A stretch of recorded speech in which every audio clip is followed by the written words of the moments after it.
সিআইডিকে phone করি। Hello. হ্যাঁ আপনি বলুন। হ্যালো। মদনবাবু বলুন, মদনবাবু কি হলো?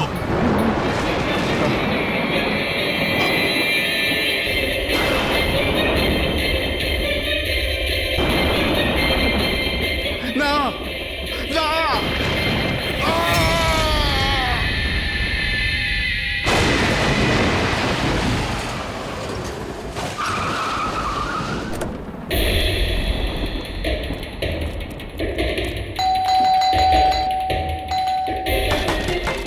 মদনবাবু, মদনবাবু, মদনবাবু, মদনবাবু,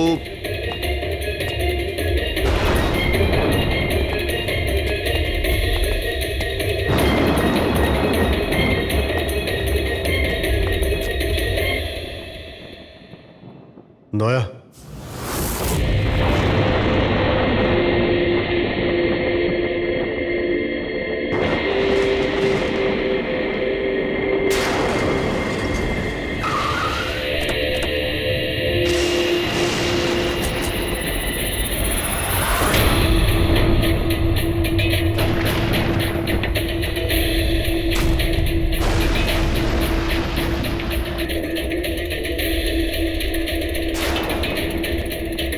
মদনবাবু, এই কে, এই কে এখানে?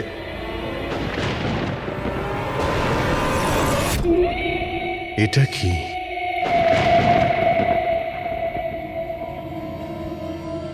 পুতুল?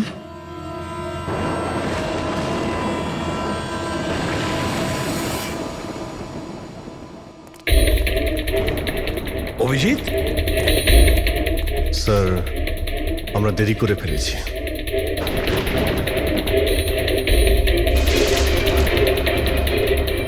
মাই গড,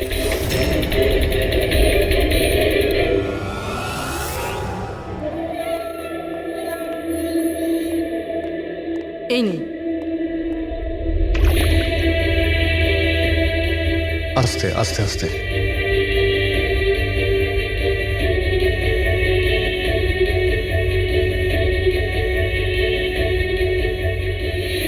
মদনবাবু, আপনি ঠিক আছেন তো? কেন, কি হয়েছে আপনার? কেউ আছে যে আমাকে প্রাণে মারতে চায়? কে?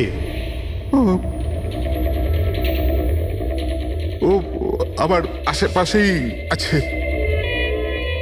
আমাকে কখনো একলা ছাড়ে না। হয়তো এখনো আমাকে দেখছে, শুনছে। দেখুন মদনবাবু, একদম চিন্তা করবেন না, আপনার কিচ্ছু হবে না, আমরা আছি না? মদনবাবু আপনি কার কথা বলছেন? কে কে আপনাকে বিরক্ত করছে? পুতুল, কাঠের পুতুল। কাঠের পুতুল? হ্যাঁ। না মানে ওটা ওরকম নয়, যারা কথা বলতে পারে না, অন্যের ইশারায় নাচে। এই কাঠপুতুলগুলো কথা বলে, কথা বলতে পারে, নিজেরা চলে চলে ফিরে বেড়ায়।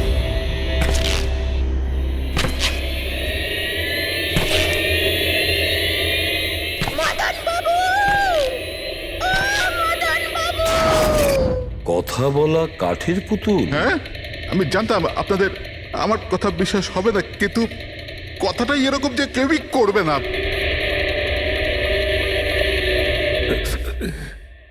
স্যার, আপনি এরকম কোনো পুতুলের ব্যাপারে শুনেছেন কখনো? না, জানেন কিছুদিন আগে আমার সাথে কি হয়েছিল? ওই দিন আমার জন্মদিন ছিল, ঘরের বেল বাজলো, তো আমি ভাবলাম যে আমার বন্ধুরা আমার সঙ্গে দেখা করতে এসেছে।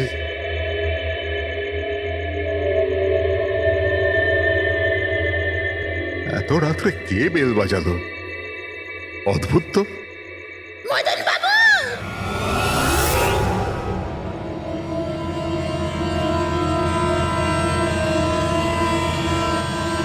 কে?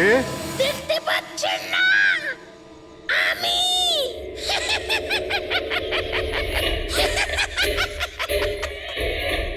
আরে আমি এত অবাক হওয়ার প্রয়োজন নেই। জানেন কি এখানে আমি কেন এসেছি? কেন? তোমার প্রাণ নিতে। কি?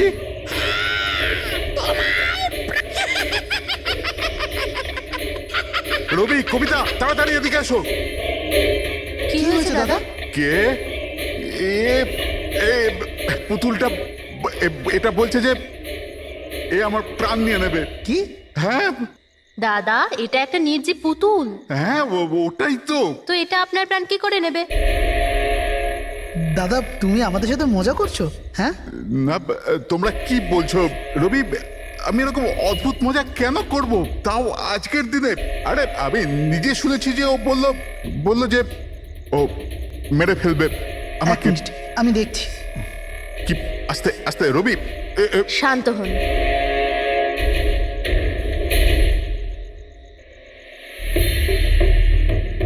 দাদা মনে হচ্ছে তোমার সাথে কেউ মজা করেছে। এই কাঠের পুতুলের মধ্যে কেউ মনে হয় স্পিকার ফিট করেছে। চেক করো, হয়তো কোনো স্পিকার আছে।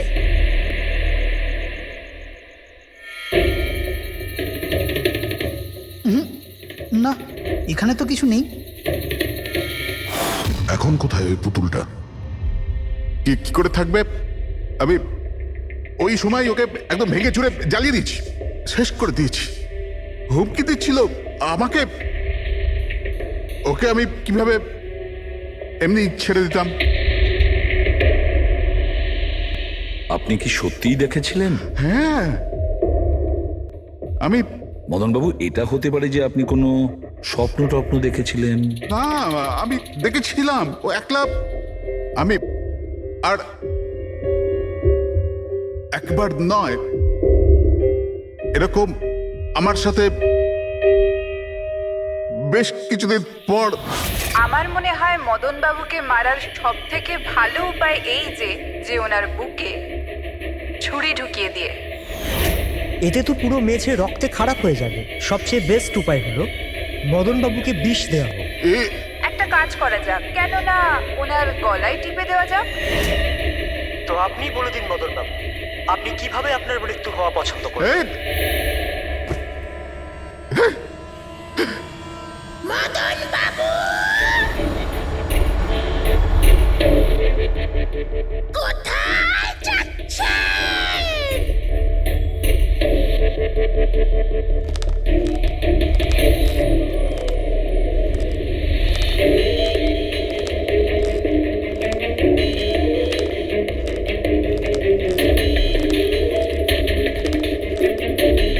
তো বলুন মদন বাবু।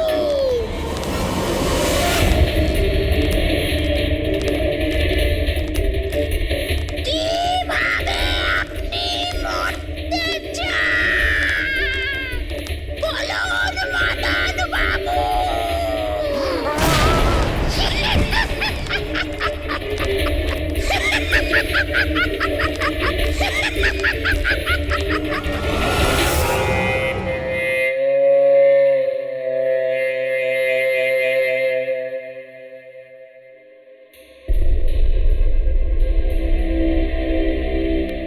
সত্যি মদনবাবুর প্রাণ সত্যি সংশয় ছিল। উনি সত্যিই বলছিলেন, কোনো ভ্রম ছিল না। এর মানে স্যার, মদন বাবুর খুন এই পুতুলটা করেছে? কি যে বাজে কথা বলো না। পুতুল আবার খুন করতে পারে নাকি? তাহলে স্যার খুনটা করলো কে?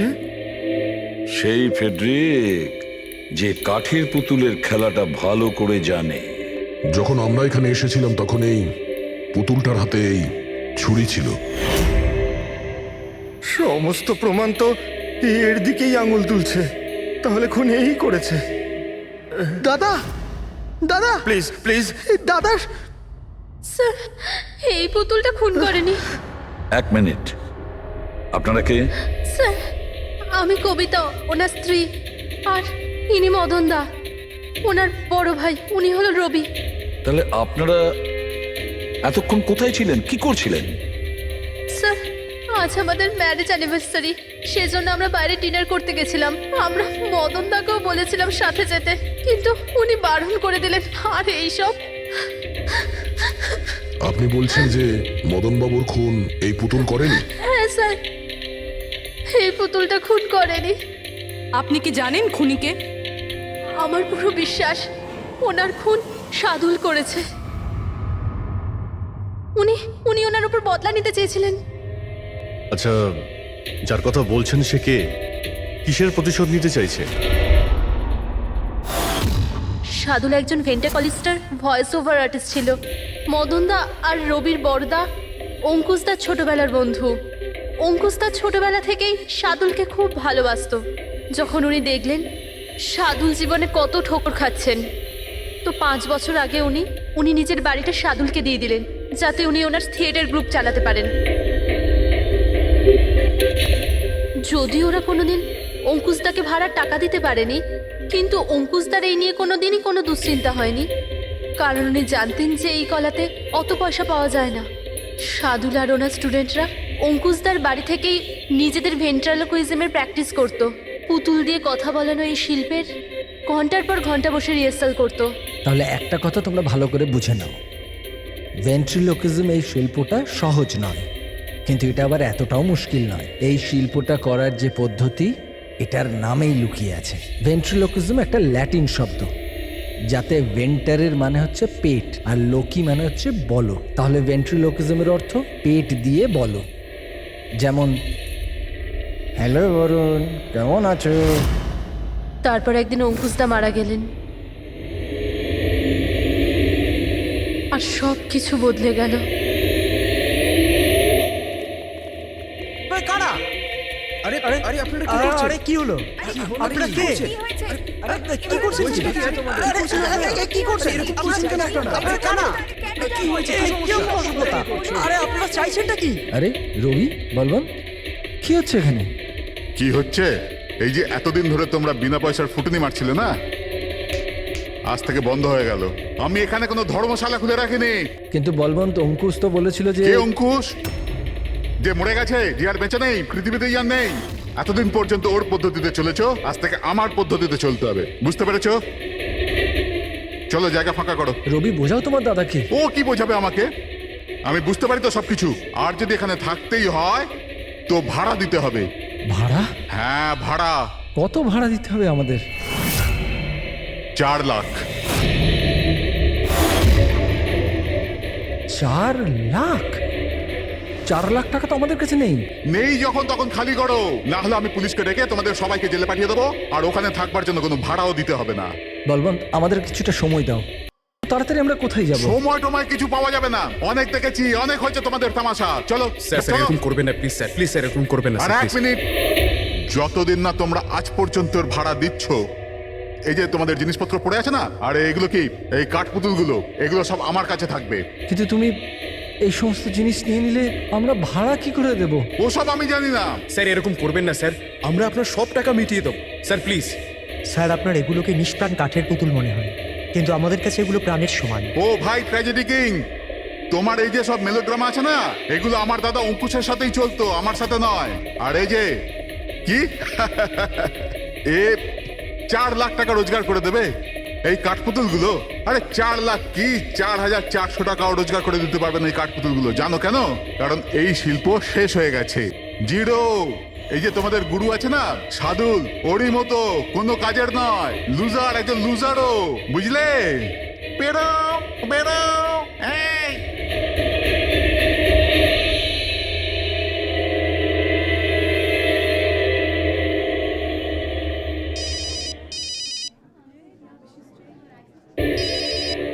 এও না। কে দাদা? আবার কে? সাদুল বারবার আমাকে এভাবে ফোন করে হুমকি দিচ্ছে। আমি দেখছি।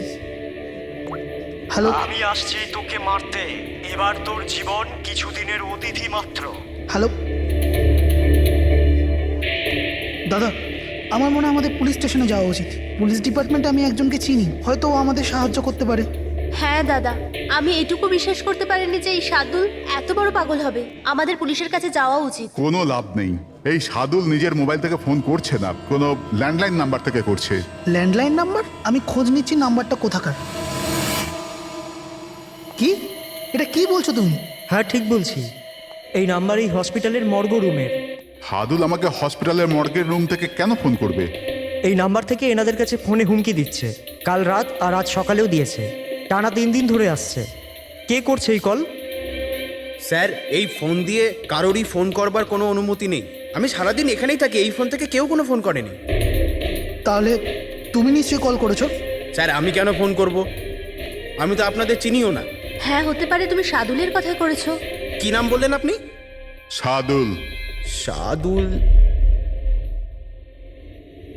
এই যে এ হলো সাদুল, চেনো তুমি একে? এ আপনাদের কি করে কল করবে? কেন করতে পারবে না কল?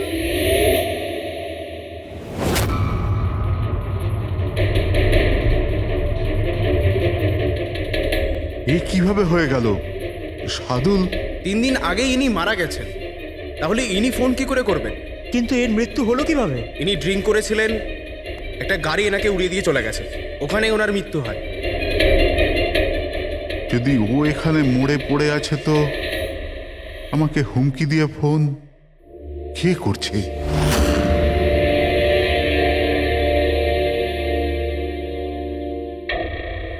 স্যার হ্যাঁ, পুলিশের রেকর্ড অনুযায়ী তো এই সবকটা কল মর্গের ল্যান্ডলাইন থেকে এসেছিল। কিন্তু মর্গেন ল্যান্ডলাইন তো কেউ ইউজই করে না, তাহলে সব কি করে?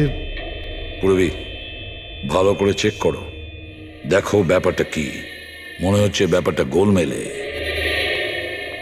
স্যার হ্যাঁ, উনি কিচ্ছু জানতে পারবেন না, আপনি এরকম কেন বলছেন? কারণ সিআইডি স্যার জীবিত লোকেদের ধরতে পারে, আত্মাদের নয়। আর আমি জানি এটা সাদুলের আত্মাই করেছে। দেখুন এই আত্মা বলে কিছুই হয় না, আর আপনি একজন এডুকেটেড পার্সন হয়ে এইসব বলছেন? আপনিও তো পড়াশুনো জানা, আপনি বলুন না একটা লাশ মর্গ থেকে ফোন কি করে করতে পারে? কি করে ওই মদনদার সাথে ওই পুতুলটা কথা বলতে পারে? স্যার তাদের এটা নর্মাল মনে হচ্ছে। আপনারাও এমন কিছু ফিল করেছেন যেটা মদনবাবু করেছিলেন? হ্যাঁ স্যার। না, বাঁচাও, আমি তোমাদের ছাড়বো না। তোমরা খুব বিরক্ত করছো আমাকে, তোমাদের সবাইকে মেরে ফেলবো আমি, ছাড়বো না। দাদা, সরে যাও। না দাদা কি হলো? এদিকে আসবে না। আরে কিন্তু দাদা এটা কি করছো তুমি? দাদা কি? কাঠপুতুল আছে এখানে, সরে থাকো। কাঠের পুতুল? আমাকে মারতে এসেছে, আমি বলেছিলাম না। দাদা 1 মিনিট দাদা এটা কি করছো তুমি? রবি এই এই আওয়াজটা ওপর থেকে আসছে। হ্যাঁ কিন্তু উপরে তো কিছুই নেই, পুরো তো স্টোর রুম আছে আর একটা বন্ধ ঘর আছে। Store room? হ্যাঁ, ওই স্টোর রুমের মধ্যেই তো আমি সমস্ত কাঠপুতুলগুলো একটা বড় বাক্সের মধ্যে তালা লাগিয়ে বন্ধ করে রেখেছি। কাঠের পুতুল? ওগুলো সব বাইরে চলে এসছে কিভাবে? কি?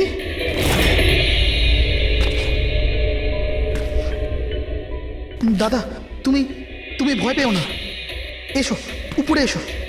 রবি কিন্তু চলো আস্তে আস্তে সামলে।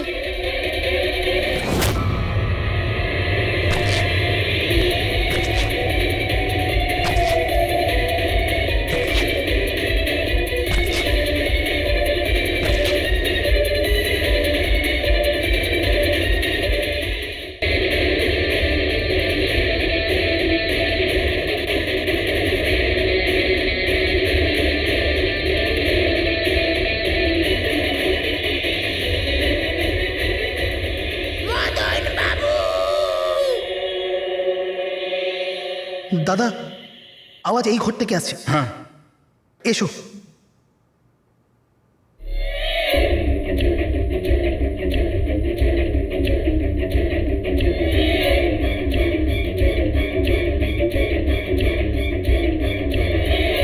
মদন বাবু,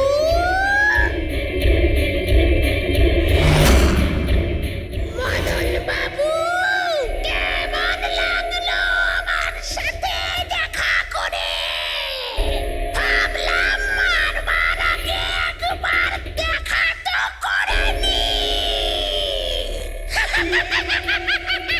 আমি বুঝেছিলাম না কথা বলে।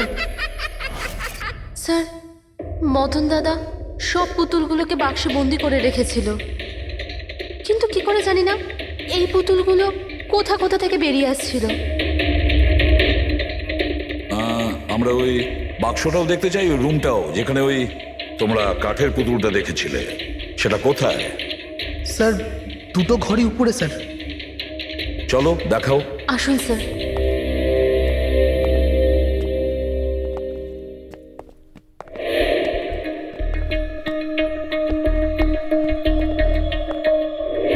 স্যার পায়ের আওয়াজটা আমরা করিডোরে শুনেছিলাম, আর ওই পুতুলটা আমরা এখানে এখানে দেখেছিলাম স্যার।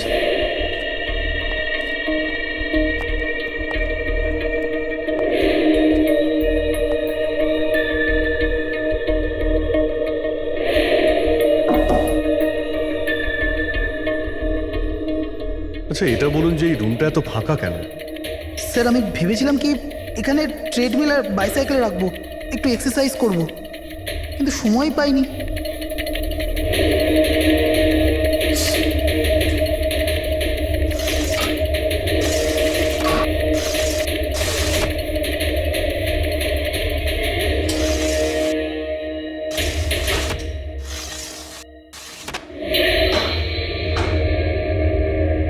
স্যার এটা তো বন্ধই হচ্ছে না।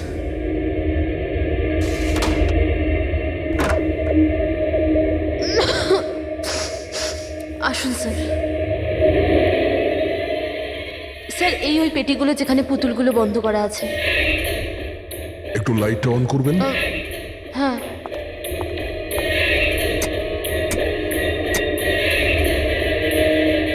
স্যার এই ঘরটা অনেক দিন ধরে বন্ধ আছে, তো মনে হয় বাল্বটা খারাপ হয়ে গেছে।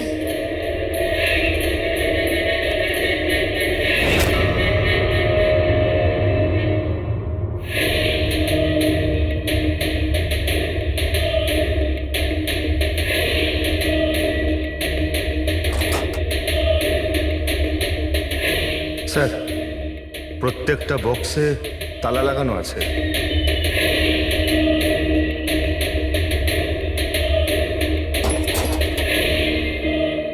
কিন্তু এই তালাটা শক্তপোক্ত নয়, যে কেউ একে খুব সহজেই খুলতে পারে।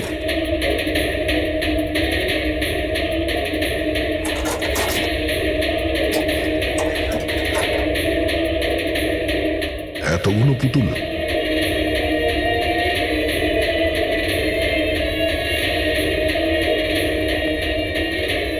দেখি একটু এতে কোনো মেকানিজম করা নেই তো? স্যার আমি আপনাকে বলছি তো এরা কথা বলে না। স্যার নিশ্চয়ই সাদুলের আত্মা এসে এদের কথা বলায়। ভেতরে কোনো মেকানিজম কিন্তু কোনো স্পিকার তো নেই যার থেকে আওয়াজ আসবে। স্যার উনি কিন্তু ঠিক কথাই বলছেন, না তো কোনো মেকানিজম আছে না কোনো স্পিকার, কিন্তু তাহলে এই পুতুলগুলো কথা বলে কি করে?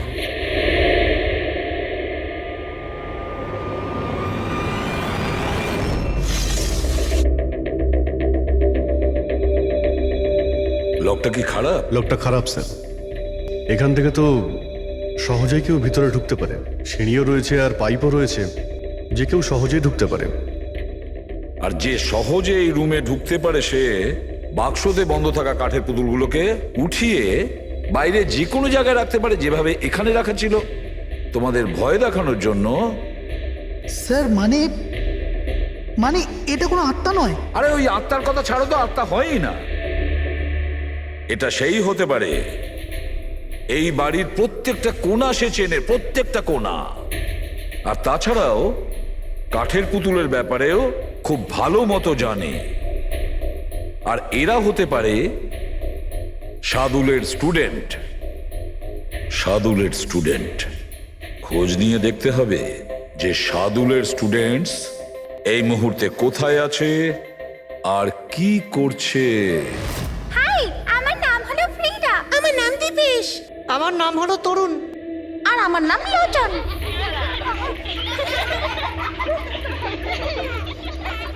আজ আমি তোমাদের একটা দারুণ গল্প শোনাতে চলেছি। না, সবসময় কেন তুমি শোনাবে গল্প?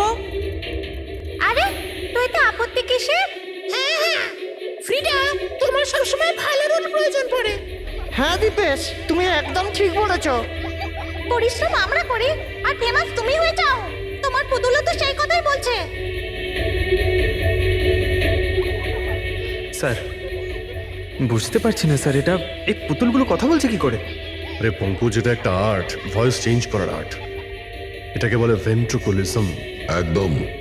কথা তো এরাই বলছে, কিন্তু মনে হয় যেন এই আওয়াজ পুতুলের মুখ থেকে বেরোচ্ছে।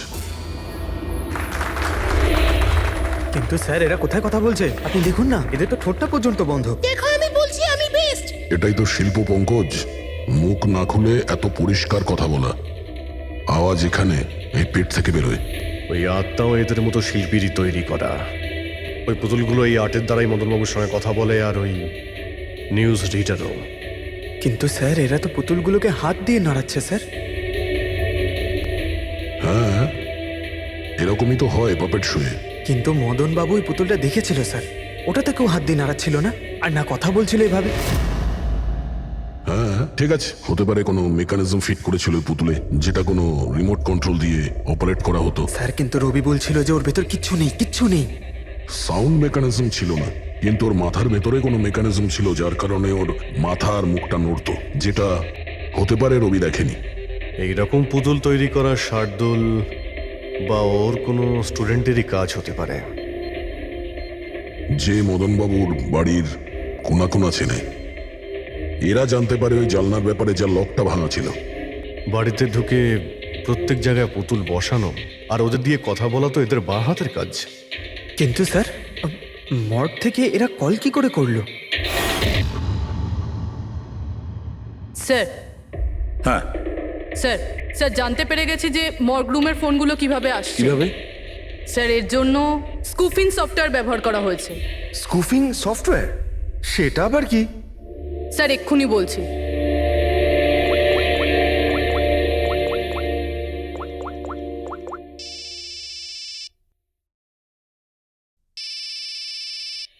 কি যন্ত্রণা! আমার ওয়াইফকে এখনই ফোন করতে হলো। হ্যাঁ স্যার, আমি কারেন্টের বিলটা দিতে না আবার ভুলে গেছি।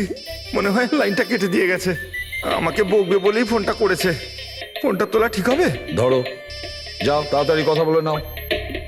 হ্যালো, হ্যাঁ আমি বাড়ি ফেরার সময় কারেন্টের বিলটা দিয়ে বাড়ি যাবো। রেডি স্যার, এইবার কারেন্ট কেটেই যাবে। আরে পুরবি, তুমি ফোন করেছিলে? কিন্তু এটা তো আমার ওয়াইফের ফোন নাম্বার।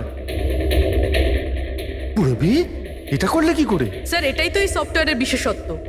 ফোন যেখান থেকেই করো, নাম্বার সেটাই দেখাবে যেটা আপনি চাইবেন। কিন্তু পুরবি, তুমি এই সফটওয়্যারটা পেলে কোথা থেকে? স্যার সাইবার ইউনিট থেকে নিয়েছি। আর স্যার এর সাহায্যে শুধু নাম্বারই নয়, বরং কোনো মানুষ তার লোকেশন পর্যন্ত ভুল বলতে পারে। ওরে বাবা রে! স্যার ভীষণ বিপজ্জনক সফটওয়্যার কিন্তু। খুনি মর্গের নাম্বার এই জন্যই ব্যবহার করেছে যাতে আমরা ভাবি এই পুরো ব্যাপারটা সাদুলের আত্মা করেছে। সাদুলের আত্মার কাজ। আচ্ছা বাচ্চারা, তোমাদের সঙ্গে দেখা করে খুব ভালো লাগলো। পরের বার আবার দেখা হবে। বাই। সাবধানে যাও তোমরা। Bye bye bye bye bye. হ্যাঁ বলুন, কিভাবে আমি আপনাদের সাহায্য করতে পারি?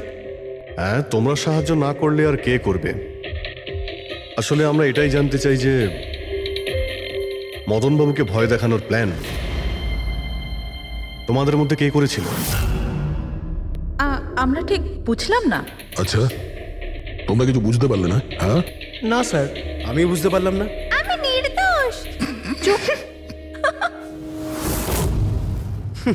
খুব হাসি পেল। হ্যাঁ, একটা লোক মারা গেছে আর তোমাদের সবার হাসি পাচ্ছে। মৃত্যু? কার মৃত্যু? মদন বাবুর খুন হয়েছে ওনার। সিআইডি থেকে আসছি আমরা। সিআইডি? হ্যাঁ, সিআইডি। আর আমাদের সন্দেহের তালিকায় তোমরা সবাই আছো। কাল তোমরা কোথায় ছিলে? কাল আমি আমার বন্ধু শালিনীর বাড়িতে ছিলাম। ওর বাড়ির লোকদের জিজ্ঞেস করতে পারেন। আর তুমি তুমি কোথায় ছিলে? স্যার আমরা লোচন আর আমি একটা শোয়ের জন্য গিয়েছিলাম পুনেতে, আজ সকালেই ফিরেছি। পুনা? কিসে গিয়েছিলে পুনায়? ক্যাব বুক করে আমার কাছে ইনফরমেশন আছে, আপনি চাইলে দেখতে পারেন। এই দেখুন। কি ব্যাপার, এত ঘামছো কেন তুমি? হ্যাঁ, কাল রাতে তুমি কোথায় ছিলে? স্যার ওই আমি বলছি, তুমি কাল রাতে মদন বাবুর বাড়িতে ছিলে কিনা? হ্যাঁ হ্যাঁ ছিলাম ওখানে, কিন্তু আমি কাউকে মারিনি। তাহলে ওখানে কি করতে গিয়েছিলে? হ্যাঁ স্যার আমি তো শুধু মদনকে শিক্ষা দিতে চেয়েছিলাম, যেটাও সাদুল স্যারের সাথে করেছে, খুব খারাপ করেছে। আর হ্যাঁ, আমাদের মাঝে আজ যে সাদুল স্যার নেই তার একটাই কারণ, সে হচ্ছে মদন। ওনার জন্যই উনি মদ খাওয়া শুরু করেছিলেন আর সময়ের আগেই মারা গেলেন। তোমরা ভেবেছো খুনের বদলা খুন? না না স্যার, আমরা শুধু ওনাকে ভয় দেখাতে চেয়েছিলাম। গৌরবের প্ল্যান ছিল এটা। হ্যাঁ স্যার, গৌরবই কালকে রাতে আমাকে ফোন করে ডাকে, ওই 11:30 12টার আশেপাশে, কিন্তু আমি একটু লেট হয়ে যাই আর 12:30টায় গিয়ে পৌঁছাই।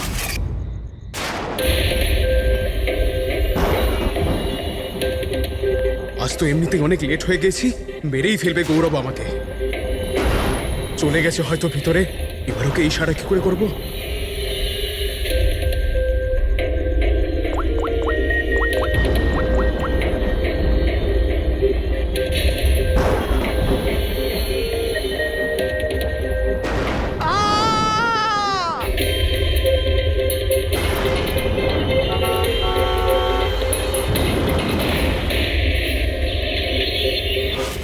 গন্ডগোল তো করেই ফেলেছো, মদন বাবুর খুন হয়ে গেছে। স্যার আমার এই খুনের সাথে কোনো রকম সম্পর্ক নেই। আর গৌরবের? স্যার এটা তো গৌরবই বলতে পারবে, তাই না? ঠিক আছে, গৌরবকে ডাকো। কোথায় ও? গৌরব তো এখন গোয়াতে আছে। গোয়া? গোয়াতে কেন? স্যার এটা জানি না।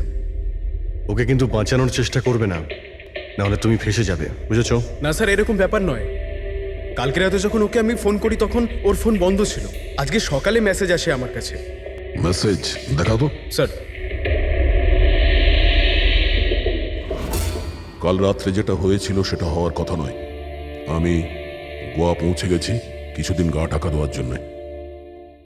কিন্তু এ গোয়াতে কখন পৌঁছলো আর কিভাবে? যখন আমরা ক্রাইম সিনে পৌঁছেছিলাম তখন তো ও ওখানে ছিল না।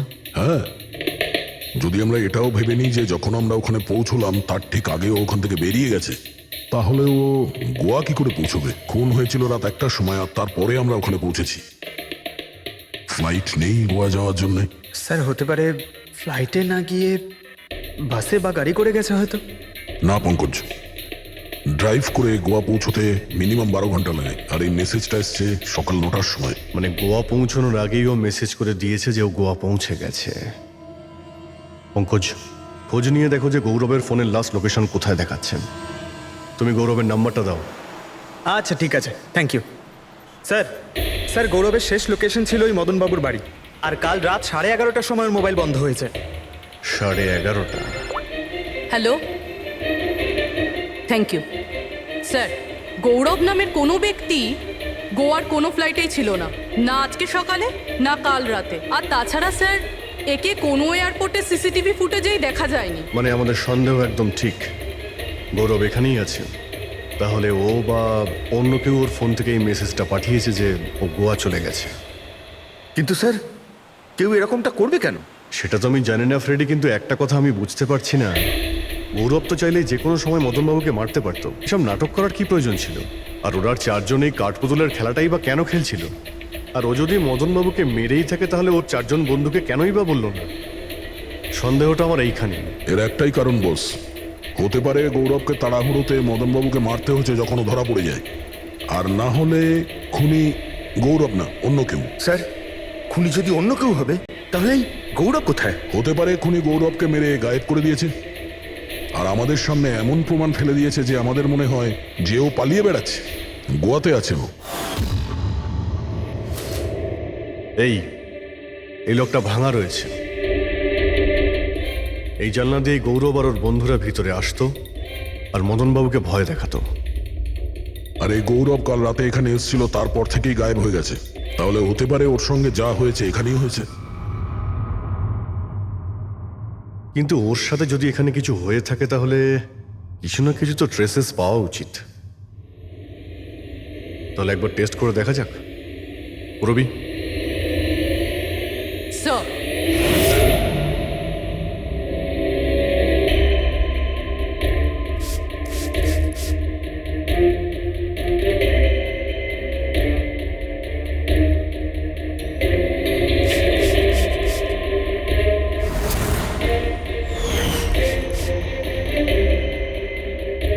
স্যার আপনার সন্দেহ ঠিক ছিল, এখানে তো রক্ত রয়েছে।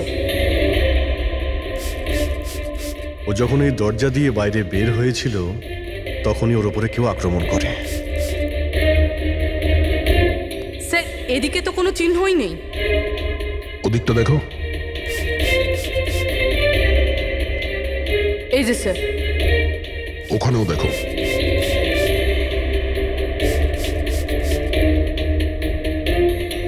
ও, তার মানে হামলা করার পর গৌরবকে টেনে হিচড়ে স্টোর রুমের কাছে নিয়ে আসা হচ্ছে।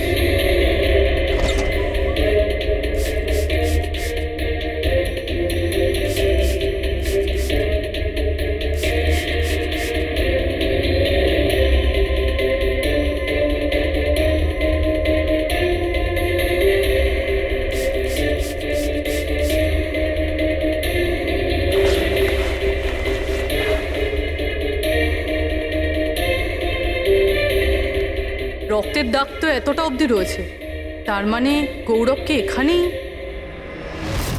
আর আমরা এখানে এলাম কিন্তু আমরা জানতেই পারলাম না। আর তারপরও গায়েব হয়ে যায়। মনে হচ্ছে এখন বডিটাকে কোথাও পুঁতে দিচ্ছে এই বাড়ির লোকেরা।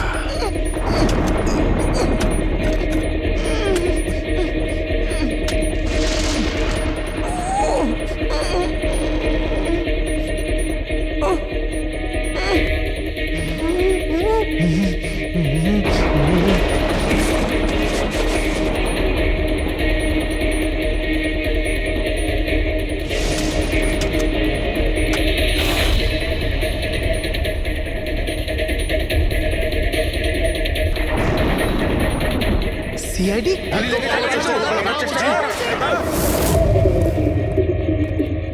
শুনে যাও। পিছিয়ে যাও।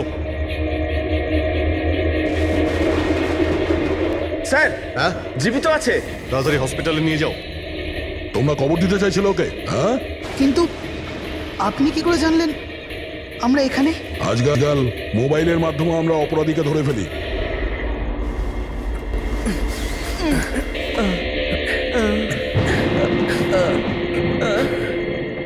চলো তাড়াতাড়ি নিয়ে যাও ওকে। চলে এসো।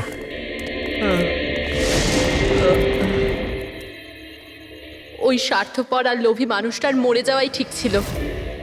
অঙ্কুশদা মারা যাওয়ার পর মদনদা নিজেই সব প্রপার্টি দখল করতে চেয়েছিল। আমরা কি পেতাম? লবণঙ্কা।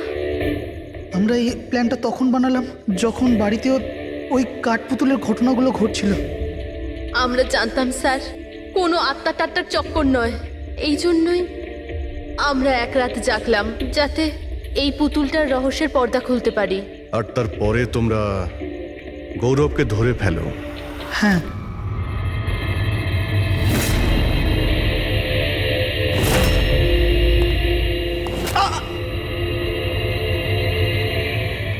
গৌরবের থেকে সব সত্যিটা জানার পর আমরা ভাবলাম যে ওর ওই কাঠপুতুলের খেলার সুযোগ নিয়ে আমরা মদন দাদাকে মারতে পারি। আর সেই কারণে গৌরবের ওপর হামলা করে ওকে বাক্সে ঢুকিয়ে দিয়েছো। আর তারপর মদনবাবুকে খুন করে আমাদের বোকা বানাতে চেষ্টা করেছো। আর এটা দেখাতে চেয়েছিলে যে খুন পুতুল করেছে। হ্যাঁ, আমরা জানতাম যে সিআইডি কখনোই আত্মাদের গল্প আর পুতুলদের খেলার উপর বিশ্বাস করবে না। আর আপনারা সোজা সন্দেহ করবেন সাধুলের স্টুডেন্টদের, বিশেষ করে গৌরবের ওপর। আর আমাদের মিসলিড করার জন্য গোয়ার ওই মেসেজ পাঠিয়ে দিলে। হ্যাঁ, আমরা ভেবেছিলাম যে আপনারা সারা জীবন ধরে গৌরবকে এখানে ওখানে খুঁজতে থাকবেন আর আমরা ওকে মেরে এখানে পুঁতে দেবো। টাকার জন্য তোমরা নিজের দাদাকে মেরে ফেলেছো। কি করবে এই টাকা নিয়ে? আর না এখন এই টাকা তোমাদের জেলে যাওয়ার থেকে বাঁচাতে পারবে, আর না